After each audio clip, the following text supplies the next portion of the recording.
Deixa eu botar lá.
Olá, pessoal, boa noite.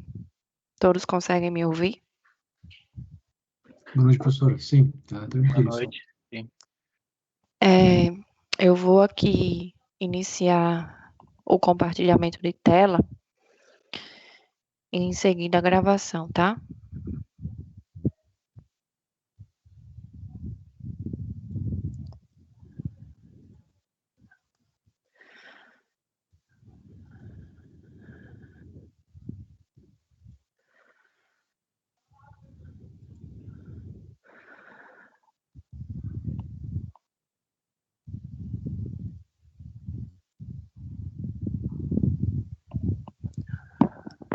Bem, pessoal, na última aula, que foi segunda-feira, eu dei um encaminhamento para vocês para o assunto da equivalência patrimonial.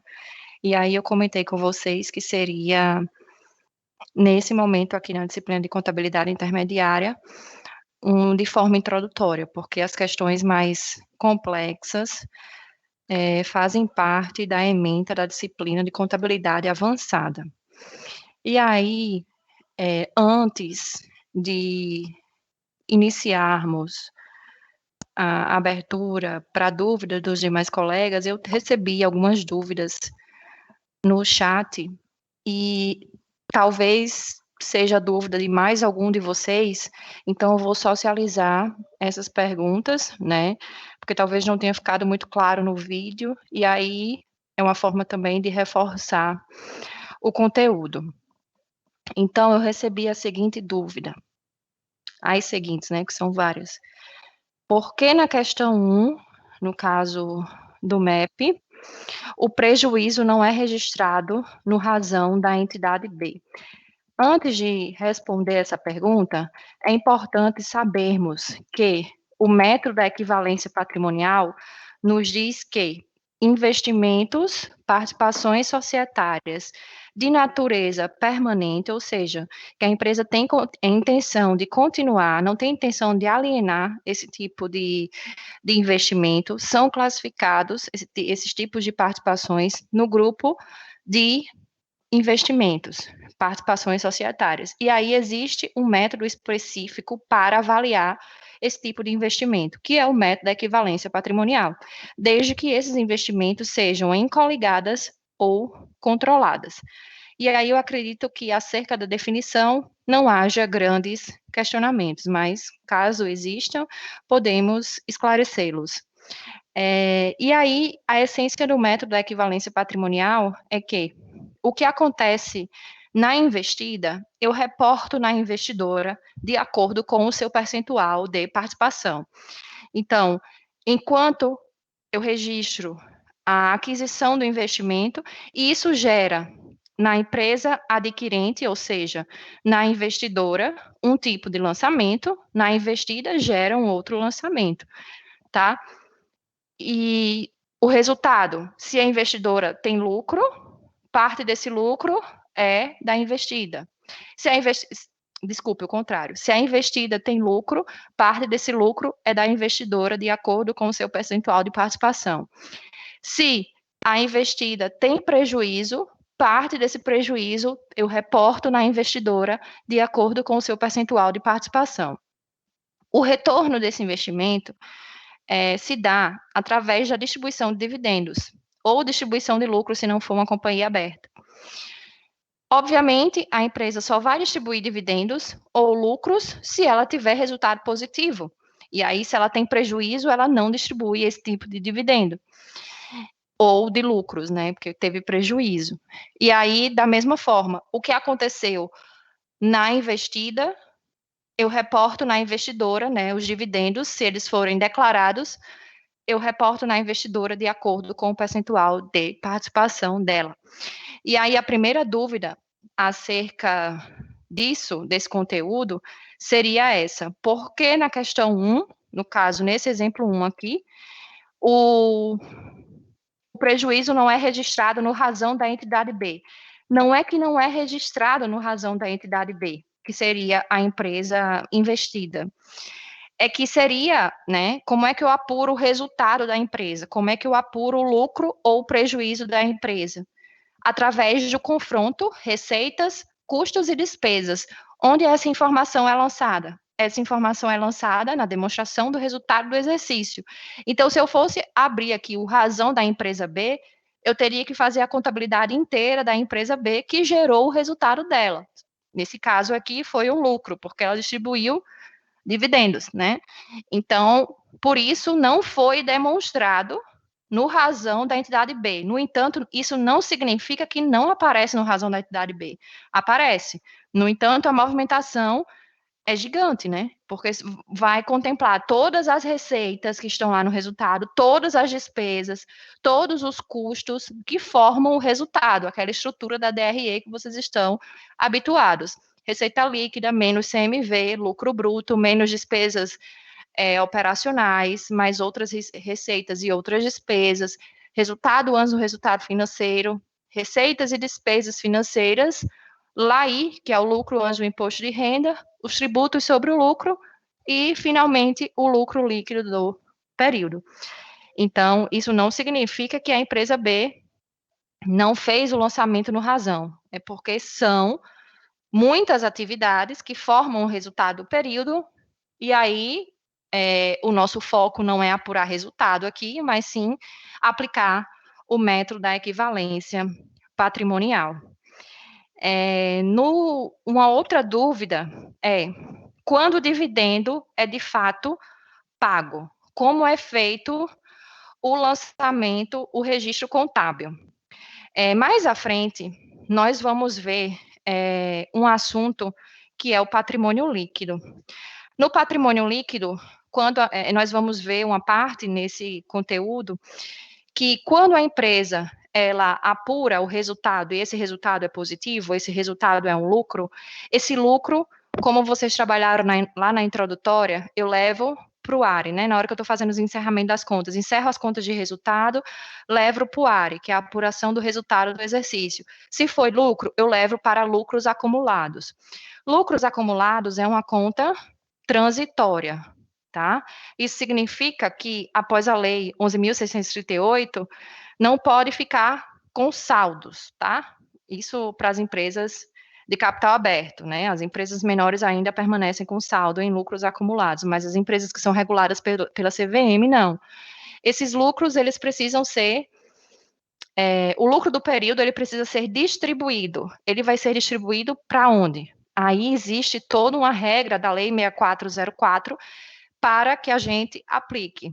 Parte desse lucro precisa ir para a reserva legal, o excedente pode ir para outras reservas de lucros, enfim, existem várias formas de distribuir o lucro, mas a maioria deles, desse lucro do período, vai para a reserva de lucros, tá?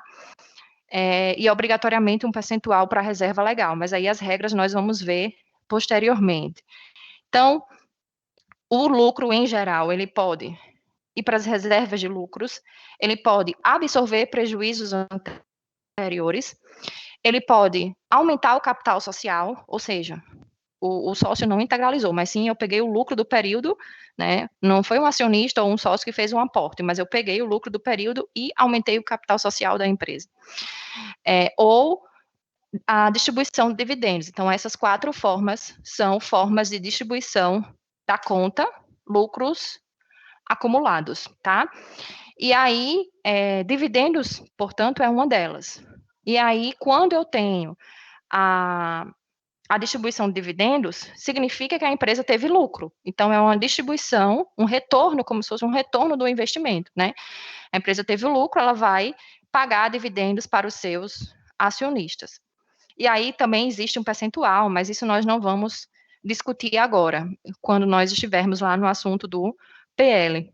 Para a empresa investida, né, ela está distribuindo parte do lucro, então, apurou o resultado, parte desse resultado, do lucro que foi para lucros acumulados, né, que não é mais resultado, já é uma conta patrimonial, ele precisa ser distribuído, e uma das formas, nesse caso, dividendos.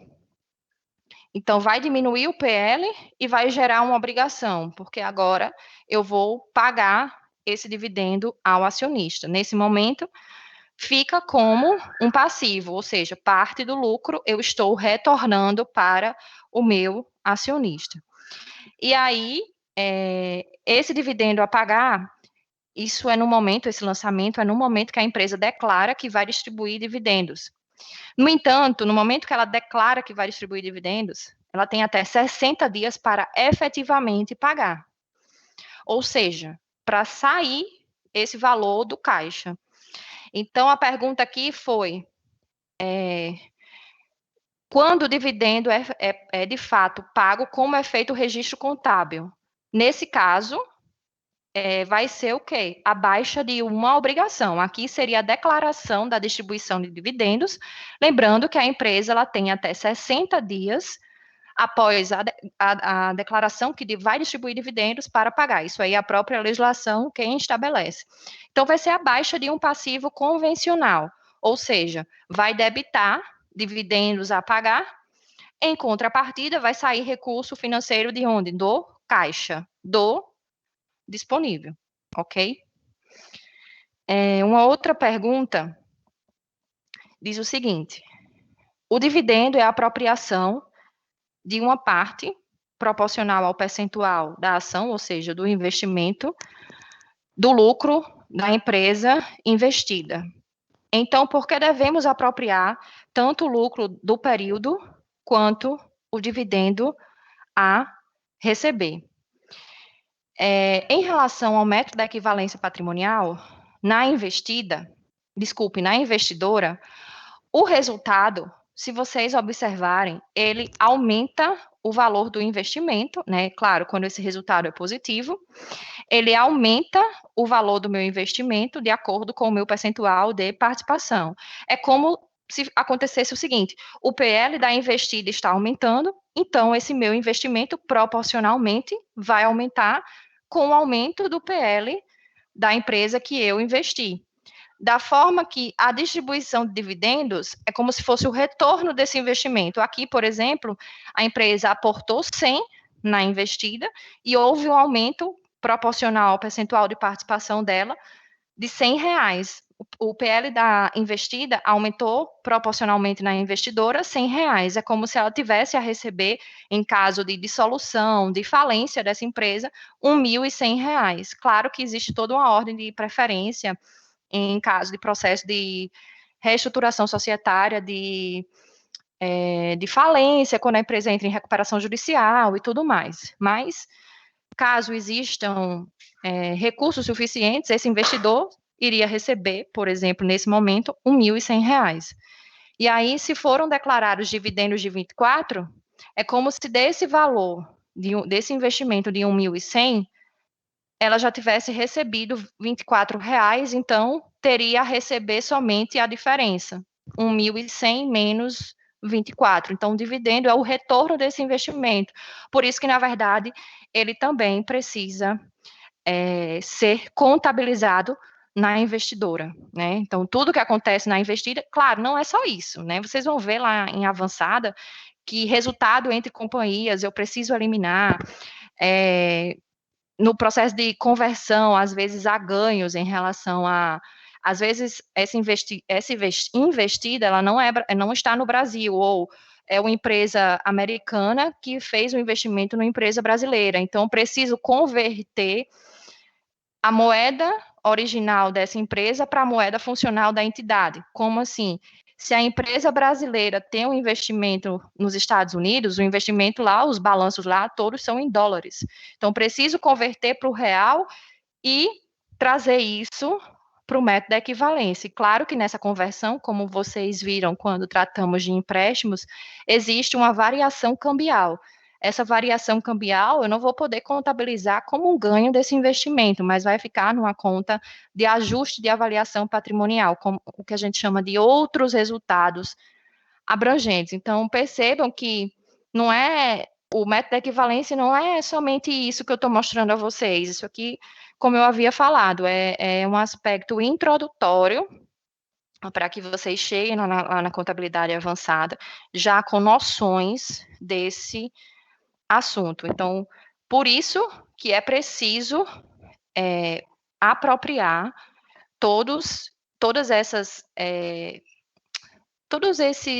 essas transações que impactam no PL da investida, eu preciso reportar na investidora. Claro que não é a investida vendeu, eu vou apropriar a venda na investidora. Não, somente vou fazer isso no encerramento do exercício, né? Seja trimestral, seja semestral, seja anual, porque aí também ficaria inviável, ok? Uma outra dúvida em relação a esse assunto ainda da equivalência patrimonial seria se existe uma conta de resultado deságio.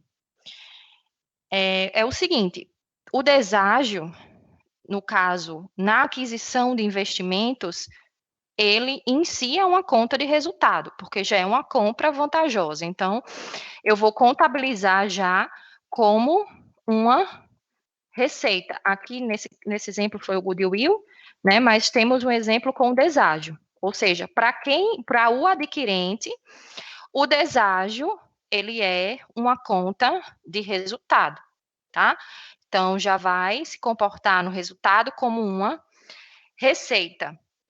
E para quem vendeu essas ações, tanto venda com ágio ou com deságio, no caso da venda, é contabilizada, aqui também tem, né, na letra B, no caso do deságio, ele é contabilizado numa conta de PL, na reserva, lá no PL nós temos reservas de lucro e reservas de capital. Então, quando há ágio para o emissor, digamos assim, normalmente é um deságio para quem adquiriu, tá? Aqui, por exemplo, as ações tinham valor patrimoniais de 5.600, mas elas foram emitidas, foram negociadas por 5.000, ou seja, a empresa que emitiu essas ações é como se ela estivesse vendendo um patrimônio de 5.600 por 5.000. Então, isso aqui, para essa empresa B que emitiu as ações, seria um deságio, tá? Para quem adquiriu, seria uma compra vantajosa, nesse sentido, fez uma economia, ao invés de pagar 5.000, pagou 5.600. Então, nesse caso, o deságio, não reitero, retifico o que eu tinha falado, né? No caso, foi um deságio para a empresa emissora e também um deságio para a empresa adquirente. No entanto, para a empresa emissora, isso aqui reduziu a reserva de ágio, porque no PL, no patrimônio líquido, não existe reserva de deságio. Só existe reserva de ágio, que é uma reserva de capital, que quando as ações são emitidas com ágio, o ágio vai para essa reserva. E aí, da mesma forma, quando as ações são emitidas com deságio, eu utilizo o saldo dessa reserva para contabilizar o deságio lá. Não se preocupem nesse momento com a entidade B, tá? Eu coloquei somente para, digamos assim, complementar o raciocínio de vocês, porque eu sei que vocês sempre gostam de visualizar como acontece numa empresa, como acontece na outra. Mas nesse momento o foco é a empresa a empresa que adquiriu o investimento e que vai contabilizar pelo método da equivalência patrimonial, ok? Aí vocês podem perguntar, tá, mas se na empresa emissora a reserva de ágio não tiver saldo suficiente para absorver o deságio, como assim? Vamos imaginar que nessa reserva de ágio só exista um saldo de R$300.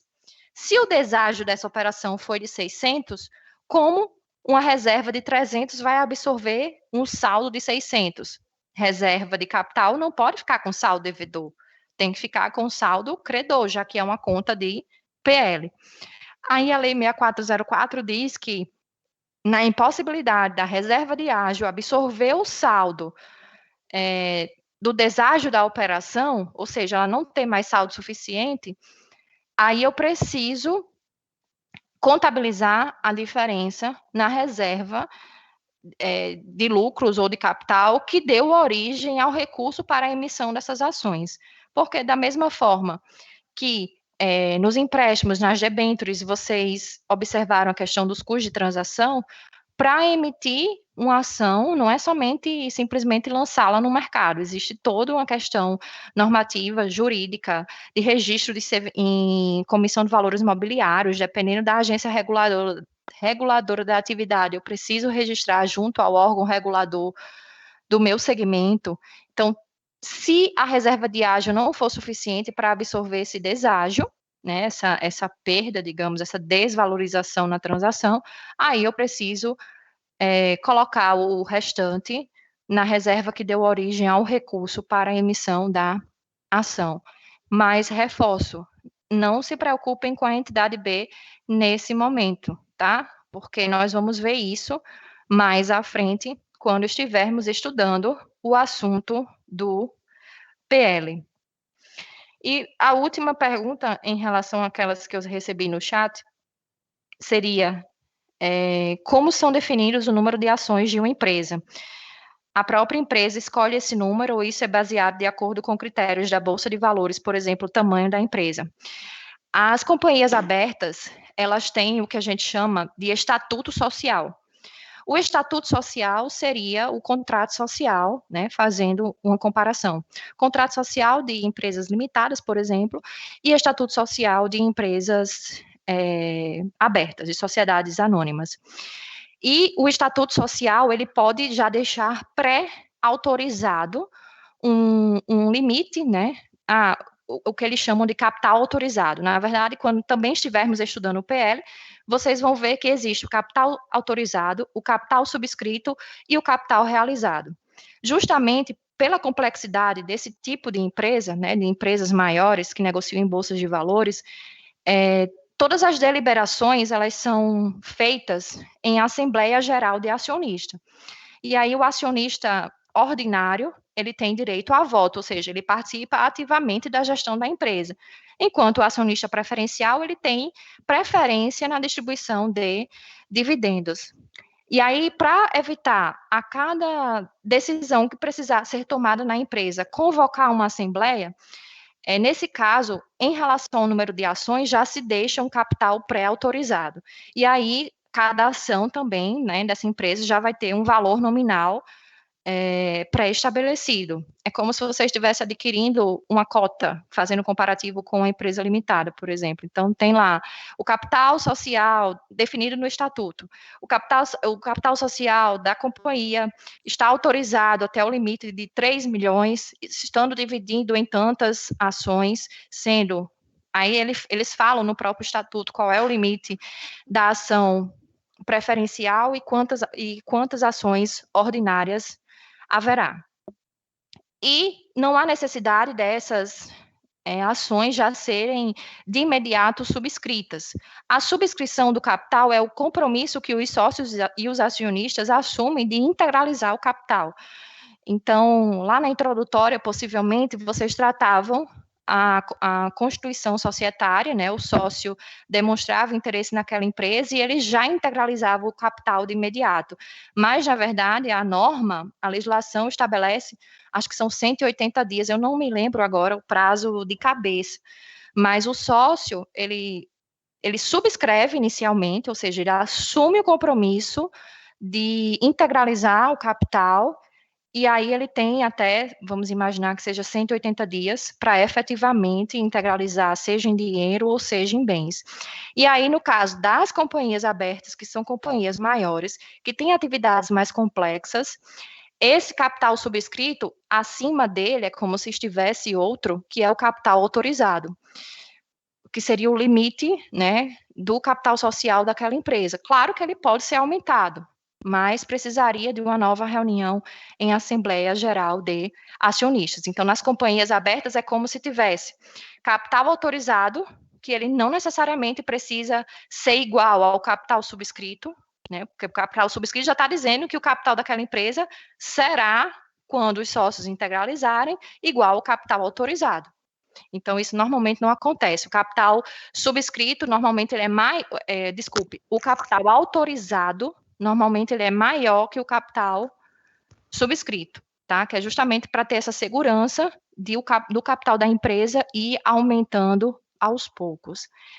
E o capital que já foi realmente integralizado é o capital realizado, já que a legislação dá essa possibilidade, que não é o caso das companhias abertas que negociam em bolsa, né? Porque já negociou em bolsa, então já subscreveu e já integralizou. Mas em outros tipos de sociedade há a possibilidade da integralização ser num prazo, salvo engano, 180 dias após a subscrição, ok?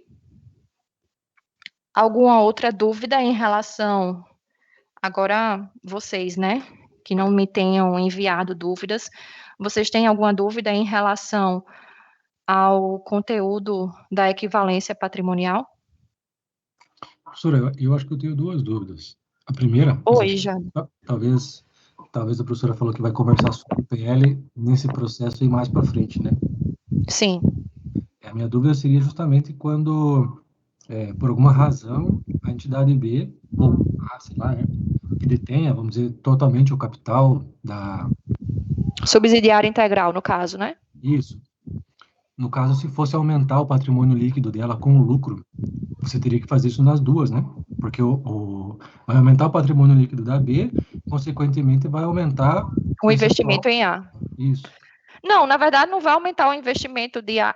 Assim, o percentual não vai ser alterado, né? Que é 100%. Não só tem um acionista? Mas no caso, aí não é contabilizado como lucro na A, né? Peraí, você está falando que é uma subsidiária integral. A tem 100% de B, correto? Isso. Uhum. E aí B teve um lucro, e esse lucro ela não pode lançar todo, tá? Assim, Não pode? não pode lançar todo. Uma parte tem que. Assim, vai ficar no PL, entendeu? Porque ela não pode lançar todo no capital social, mas parte vai para a reserva de lucros, parte pode ir para outras reservas, pode absorver prejuízos acumulados, se houver, e pode também aumentar o capital social. De todo modo, fica no PL. Ou sai para distribuir dividendos, que aí é quando a gente diz que seriam lucros não retidos, né? Que não ficam dentro da empresa. Mas 100% para o capital social não pode, 100% do lucro. Entendi. Não, Tá, e a sua dúvida é como A vai fazer isso? como é que isso fica no balanço do A? Na verdade, assim, quando o B apurou o resultado, que foi lucro, parte desse lucro A já lançou como lucro dele, concorda? Sim. E aí a forma como é que eu posso dizer? Que B vai distribuir esse lucro só vai impactar o investimento de A na distribuição de dividendos, porque o restante não já está lá no PL? Conseguiu entender? Deixa eu mostrar aqui um exemplo aqui do nosso material para visual. Eu acho que tem uma subsidiária integral aqui. Ó, só que aqui tem ágil, né? Vamos desconsiderar o ágil aqui, por enquanto, certo? Aqui a entidade A adquiriu 100% das ações de B, por 2.500. Fizemos o registro da aquisição das ações, e aí, na verdade, aqui B teve um prejuízo. E aí eu registrei esse prejuízo integralmente em A, tá? Se fosse um lucro, eu iria registrar o lucro também integralmente em A, concorda? Sim. Aí seria um lançamento inverso. O lucro aumentaria o investimento e eu lançaria no resultado uma receita como resultado positivo de equivalência patrimonial, certo? Certo. A forma como esse lucro vai ser distribuído, se vai para o capital social da empresa, se vai distribuir dividendos, o que vai, digamos assim, não ficar retido na empresa é somente quando a empresa distribuir dividendos, quando o B distribuir dividendos. Por quê? Vê se você concorda. Se for para o capital social, já está aqui no PL de A. Se for para a reserva de lucro, já está aqui no PL de A. Se for para absorver prejuízos anteriores, já está aqui no PL de A. Ou seja, esse lucro continua retido, que nós já lançamos aqui.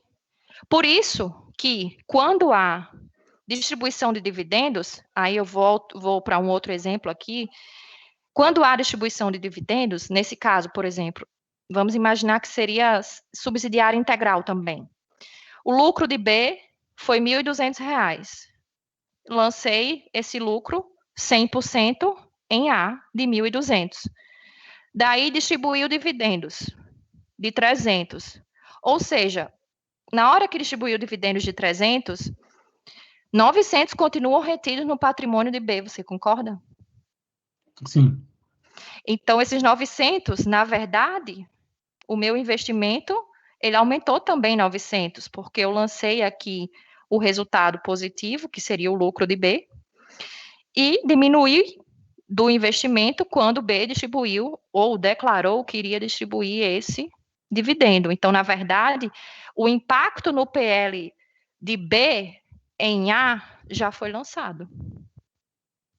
Não sei se ficou claro para você. Acho que sim, professor. Então, é só pensar nisso, né? O lucro, pense nas formas de distribuição do lucro. Aumento do capital social, absorção de prejuízos acumulados, se houver, reservas de lucros e distribuição de dividendos. Dentre essas 4 formas, a única forma que o lucro não fica retido, não fica no PL da empresa, é quando eu distribuo o dividendo. As outras 3 formas permanecem na entidade. Então, por isso, né, nesse caso aqui já foi contabilizado, digamos assim, na hora que eu contabilizei o lucro, se eu distribuir parte do lucro para o aumento do capital social, indiretamente já está calculado, já está incluído aqui na empresa investidora, tá? Entendi. Aí, no caso ali, ao invés de ser 5.600, iria para 6.500. O quê? O investimento avaliado pelo MEP. É, porque aqui foi de quanto? Aqui seria 20% só, né? Não, ali na outra tela mesmo, professor. Qual outra? O outro exemplo que a gente estava falando? Não, Esse? não, anterior então, eu acho que é anterior. Que estava ali, isso ali, ó. Porque o É investimento... porque assim, ó, esse aqui é 20%. O exemplo que você deu foi subsidiário integral, né? Então seria 28, digamos. Ah, tá, entendi. Aí você iria lançar o investimento por 28 e o lucro você iria lançar por 6. Por que aqui está 1.200? Porque é 20% de 6.000. Entendi. Tinha esse detalhe. Da mesma forma que o dividendo, você iria lançar 1.500 ao invés de 300. Aí ficaria um aumento no PL de A, 6.000 menos 1.500. Portanto, 4.500. Certo? Certo. No Entendi. PL de A, não, desculpe. Foi um aumento no PL de B que você registrou esse aumento no investimento em A. Isso. Tá? Exato, sim. Não, entendi, professor. É que por ser, acho que por ser, vamos dizer assim, mexer com 2 balanços ao mesmo tempo, você fica meio que, eu pelo menos fiquei meio perdido, assim, mas... Não, mas como eu sei que vocês são curiosos, assim, a maioria dos alunos, na verdade, bastaria eu mostrar o impacto na empresa A, né? Porque é onde está sendo aplicado o MEP. Na empresa B não existe nada de MEP. Afinal, o MEP eu aplico na investidora. Só que como eu sei que vocês são curiosos, e isso é bom, né? Para vocês começarem a pensar, acontece numa empresa dessa forma, mas na outra que recebeu o investimento, como é que é? Então, esses aspectos da entidade B, nós vamos aprofundar quando estivermos estudando o assunto do PL. Aí vocês vão ver que existem várias regrinhas. Não posso lançar tudo na reserva legal. Existe um limite para eu transferir parte do lucro para a reserva legal. O dividendo tem que ver se o estatuto ele é omisso, se ele não é. É o lucro ajustado que vai, não é o lucro aqui está tudo simples, né? Não é o lucro acumulado em si, parte do lucro que vai, é o lucro ajustado, que é o valor do lucro da DRE menos o que eu lancei na reserva legal, se houver reserva estatutária. O que é essa reserva estatutária? É uma reserva de lucro estabelecida pelo estatuto da companhia. Então, assim, são muitos detalhes que eu tento simplificar. Claro, eu plantei uma sementinha aqui, né, mostrando a vocês como que isso é lançado em B, mas são muitos detalhes que nós vamos ver no conteúdo de PL, que fica mais para o terceiro bimestre, digamos assim, né? Já é mês que vem, já. Aqui está tudo muito corrido, né? Eu nem terminei de corrigir as provas, já vou ter que já fazer outra. Correndo contra o tempo. Ficou claro já? Deu para você? Ficou, professor. Obrigado. De nada. Vocês têm mais alguma dúvida em relação à equivalência patrimonial?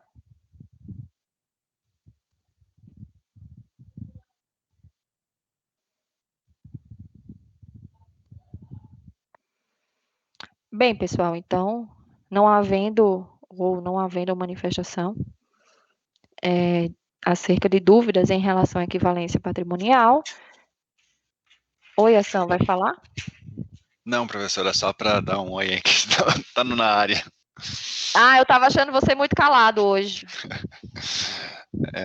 Eu ainda estou com dúvida no outro exercício, mas eu não quero, eu quero ver no livro lá, professora, ver se eu consigo, naquele que a gente conversou na segunda-feira, mas eu não tive tempo de...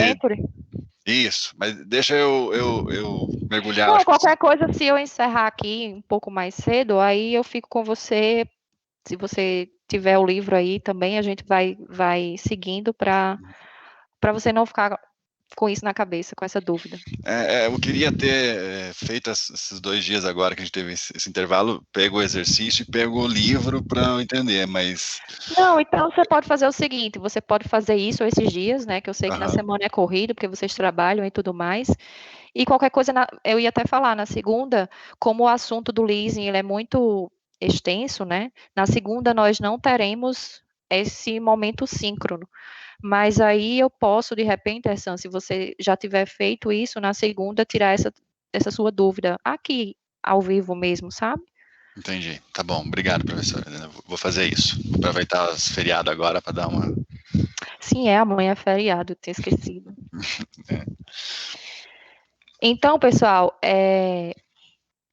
o próximo conteúdo é encerrado a equivalência patrimonial. O próximo conteúdo é o arrendamento mercantil, popularmente conhecido como leasing. E aí eu deixei o material para vocês, deixei a videoaula, né, que foi a videoaula do semestre passado. Em relação ao leasing, ao arrendamento mercantil, é importante que vocês saibam os conceitos, né, o que é uma operação de arrendamento mercantil, qual é a vantagem dela, o que é o valor residual garantido. Eu vou ver se eu acho até um contrato de arrendamento para colocar para vocês terem ideias, para vocês terem ideia de como que ele realmente é feito. Mas, de modo geral, um contrato de arrendamento mercantil, de um lado, existe um arrendador, que é quem tem a propriedade do bem, digamos assim, a propriedade jurídica, e do outro lado tem o arrendatário, que é quem o arrendador cedeu o direito de uso desse bem para esse arrendatário. Então, o arrendador cede o direito de uso de bem para o arrendatário, e o arrendatário, mediante o pagamento de parcelas, né, vai ter o direito a utilizar esse bem. E aí, o próprio contrato de arrendamento diz que, ao final ou já no início do contrato, o arrendatário pode exercer a opção de compra desse bem, porque senão fica como se fosse um aluguel. Imagine, talvez o exemplo mais corriqueiro, mais do nosso cotidiano que tenhamos para o leasing é de veículos. Então, imagine você pagar todo mês uma parcela de 900, 800 reais e no final você não ficar com o bem. Qual o sentido disso? Então, a maioria das pessoas, na verdade, em relação ao arrendamento, elas pagam o valor residual para ficar com o bem ao final do prazo do arrendamento, tá? E antigamente, muito antigamente, há mais de 10 anos, o arrendamento mercantil, ele não aparecia no balanço das empresas, dos arrendatários, no caso, né? Que é o grande foco do CPC 06. Então, o arrendatário, ele pagava ao arrendador parcelas, contraprestações, como a própria legislação fala, mas ele não registrava o bem, era como se fosse um aluguel. Então, no processo de convergência às normas internacionais, começou-se a perceber que, ao analisar a transação em si, na essência era uma compra financiada. Então, o arrendatário deveria, sim, reconhecer esse bem como parte do seu patrimônio no imobilizado, aplicar os procedimentos de depreciação, aplicar os testes de impairment quando houver necessidade. Então, é um ativo que a empresa está adquirindo através de uma operação de arrendamento mercantil, tá? Então, hoje, o arrendatário, ele reconhece esse bem como parte do seu ativo imobilizado. Da mesma forma, existe o arrendatário e o arrendador, o nosso foco aqui, a nossa contabilização é no arrendatário, tá? O que eu ia falar mais? E no caso do arrendamento de terras, também segue essa mesma... É que, na verdade, chama arrendamento de terras, mas ali, na maioria das vezes, é um contrato de locação, né?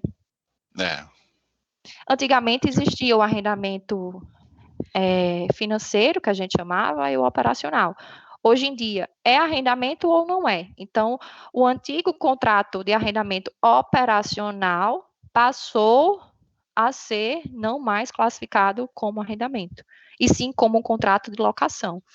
Daí precisaria realmente ver, né, essa particularidade, analisar o contrato em si de arrendamento. Por exemplo, meu pai tem contrato de arrendamento de uma fazenda que ele tem por aqui, mas se você for olhar o contrato, é locação. É só porque digamos assim, a outra parte, né, que eu nem consigo chamar de arrendatário, ele paga um valor mensal e ainda paga parte da produção, como se ele pegasse parte da produção do que ele faz lá, na parte que ele arrendou.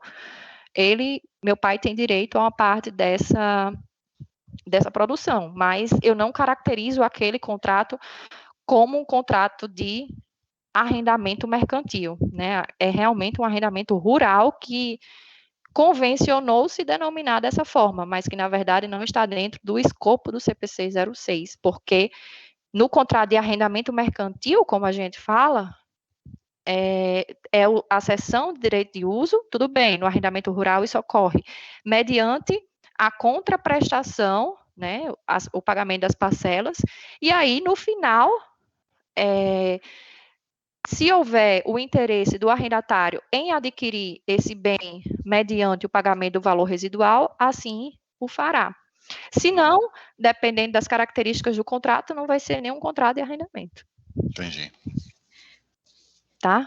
E é importante destacar também, no caso do arrendamento mercantil, que o tratamento fiscal ainda permanece como o contrato em si,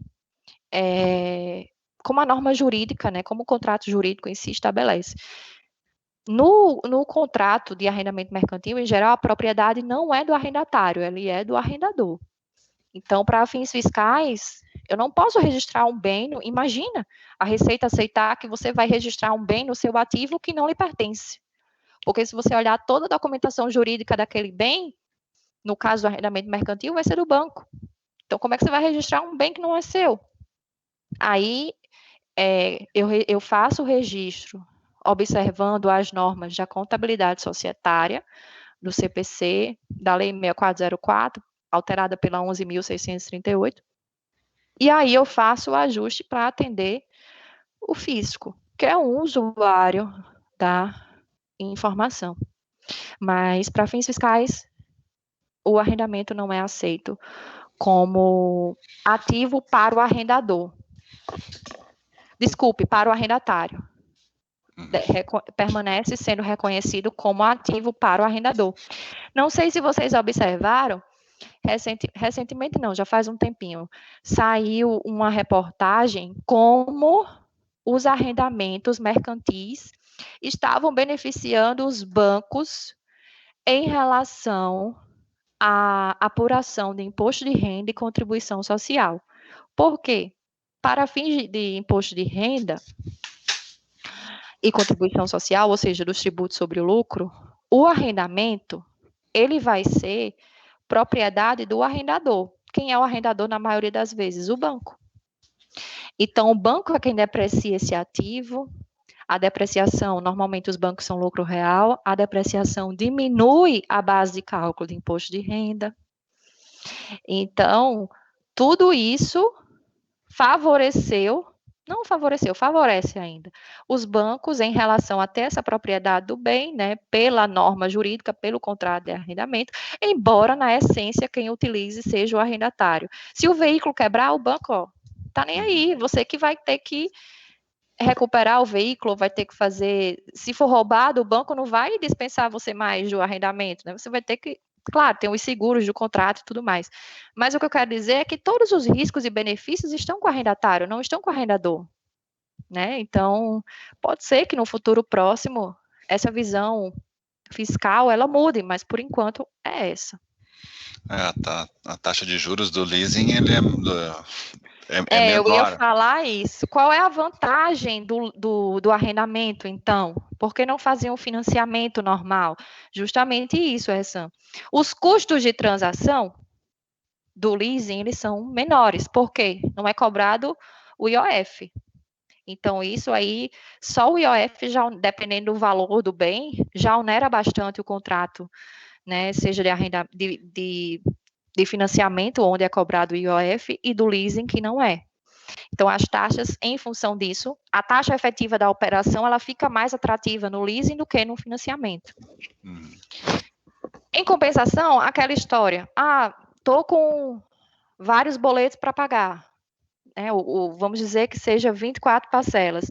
No caso do financiamento, se você pagar a primeira e a última, na última você tem desconto, porque você traz a valor presente.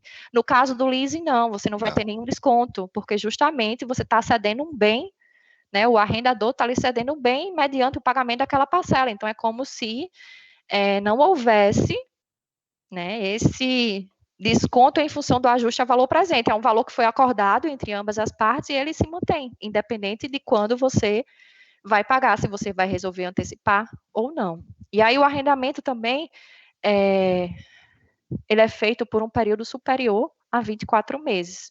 Embora o CPC já reconheça que pode existir contratos de arrendamento de curto prazo, e até ele fala quais são os critérios para você, ele chama contratos de arrendamento de pequeno valor, algo assim. E aí ele fala quais são as exigências para esse tipo de contrato. Mas o leasing se tornou popular por causa disso, justamente por ter um custo efetivo da operação menor. Só que às vezes você não sabe o que você está comprando, você que eu falo em geral, né? A população em geral não sabe o que está adquirindo, não lê o contrato, confia no vendedor e depois aparece um BO e não sabe resolver, não sabe nem o que assinou. Então, é importante, né, vocês como futuros contadores, que vocês estejam atentos a esse ponto para poder orientar também clientes, amigos, pessoas do convívio de vocês, né? Sempre tem alguém para fazer aquela consultoria gratuita, né? Verdade. Que não seja dividir a conta de um balde e um restaurante. Não sei se aconteceu com vocês. Já que você faz contabilidade, como é que eu contabilizo isso no imposto de renda? Chove nessa época. Eu tenho uma duvidazinha, bem relativa a esse assunto do leasing, que nós estamos passando lá na empresa por uma grande discussão sobre isso aí, porque surgiu uma nova modalidade de aluguel de robô. É uma coisa nova. Sim. A fabricante dos robôs está proporcionando a ABB para aluguel de robô. E aí reduz o investimento, nosso investimento, e a gente paga como despesa. Então reduz o CAPEX, aumenta o OPEX, e ele passa a cobrar só quando o carro entra em produção. Então, quando já está rendendo lucro, né? Então, sim, que é muito rápido também, né? Não, na verdade é mais de um ano até você comprar um robô, instalar o robô, colocar em produção, até o carro começar a ser vendido é muito mais de um ano. Então